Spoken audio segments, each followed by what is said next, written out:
Este es el programa La Historia y sus protagonistas, un espacio concebido para conversar sobre la historia y cultura de Santiago de Cuba. Hoy vamos a hablar sobre la vida y obra de los mártires de la Universidad de Oriente.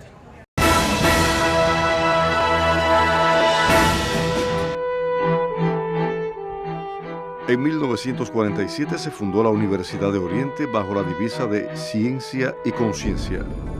Un lustro más tarde, el golpe de Estado de Fulgencio Batista obligó a los estudiantes y profesores a demostrar su madurez política. En su autodefensa, después del asalto al Moncada, Fidel Castro explicaría a sus jueces lo que había significado el golpe de Estado.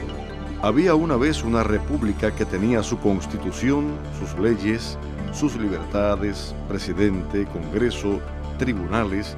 Todo el mundo podía reunirse, asociarse, hablar y escribir con entera libertad. El gobierno no satisfacía al pueblo, pero el pueblo podía cambiarlo y ya solo faltaban unos días para hacerlo. Allí Fidel dijo que inmediatamente después de tomar el cuartel Moncada se dictarían 5 leyes revolucionarias y que la primera ley revolucionaria devolvería al pueblo la soberanía y proclamaba la Constitución de 1940 como la ley suprema del Estado. Los estudiantes de la Universidad de Oriente lucharon en aquellos años por los mismos ideales por los que se combatió en el cuartel Moncada: derrocar la tiranía y devolver al pueblo su soberanía.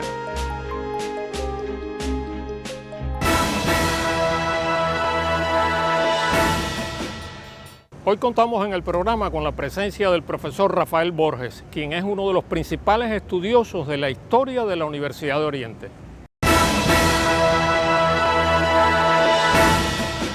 Una declaración conjunta de sus profesores y estudiantes en claustro general formuló la posición cívica digna de esta Casa de Altos Estudios durante la dictadura de Fulgencio Batista entre 1952 y 1958. Muchos estudiantes esa misma tarde, ese mismo día, participaron en la manifestación que hubo en el Parque Césped de Santiago de Cuba y posteriormente se trasladó hasta las inmediaciones del cuartel Moncada. El Consejo Universitario es cierto que mantuvo una postura digna frente a los golpistas, sin embargo, la salida que planteaba a la crisis creada por el cuartelazo era una salida política legal, es decir, se planteaba que la universidad no podía participar de la violencia política o de la violencia revolucionaria. Mientras que el estudiantado asumió estas posturas inicialmente, estuvo en palabra y acción junto al Consejo de Dirección, pero gradualmente se fue separando de estas posiciones. En particular, a la entrada a la universidad en 1953 de jóvenes procedentes de la segunda enseñanza, que eran reconocidos líderes estudiantiles, partidarios de la salida por medio de las armas de la crisis política generada por el cuartelazo. Me refiero concretamente al ingreso a la universidad en septiembre de 1953 de Fran País García y José Tey Sainblancar, Pepito. Podemos citar, por ejemplo, segundo aniversario del 10 de marzo de 1954, Pepito firma un manifiesto planteando de que la situación en Cuba no tenía salida a menos que no fuera utilizando la vía de nuestros antepasados, nuestros precursores de la guerra de independencia, planteando de que no era posible en las condiciones del régimen buscar otra salida.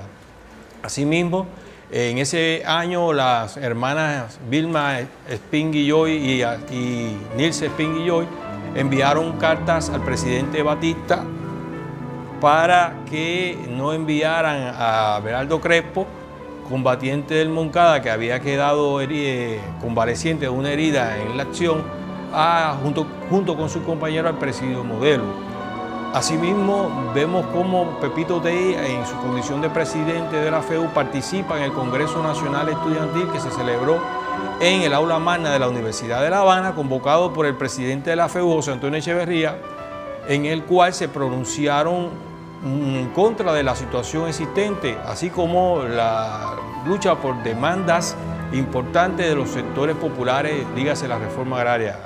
Ese año de 1954 también vio un documento, el 1 de junio de 1954, que fue publicado por la prensa local, que se llama Al pueblo de Cuba, nuestra posición, en la cual los dirigentes de la FEU de Oriente planteaban su análisis de la problemática americana y de la problemática nacional y las soluciones que ellos preveían para eso. Ellos aspiraban a una Cuba inspirada en nuestro americanismo de Martí, integrada al concierto de naciones latinoamericanas, aspiraban a una sociedad de igualdad en todos los planos económico, político y social, donde se combinaran los intereses y las necesidades individuales con las colectivas.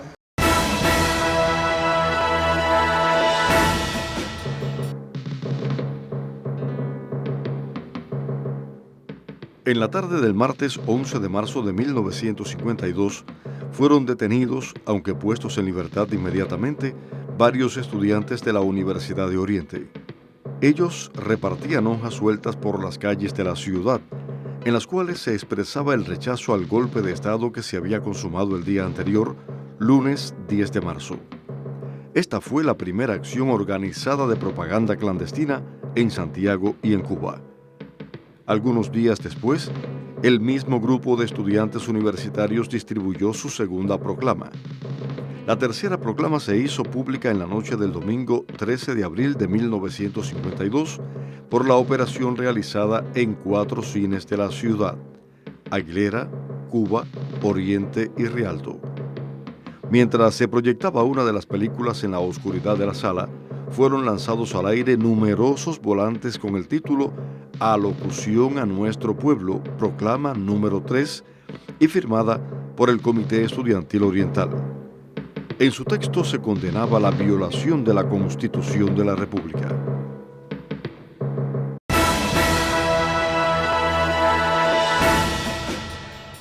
La Universidad de Oriente ha sido desde sus orígenes una fragua de jóvenes revolucionarios comprometidos con su tiempo.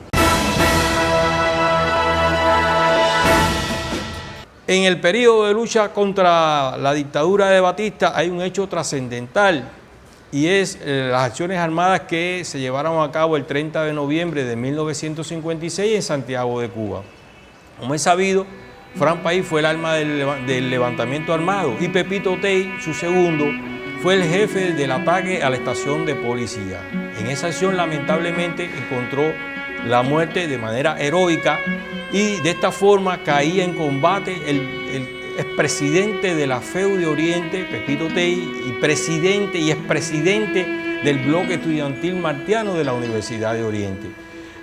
Lógicamente esto es un hecho trascendental que posteriormente al 30 de noviembre ya definitivamente el paro docente que se había decretado desde el 27 de noviembre en la universidad se extiende indefinidamente, y la universidad no volverá a abrir sus puertas, sus aulas, hasta abril de 1959.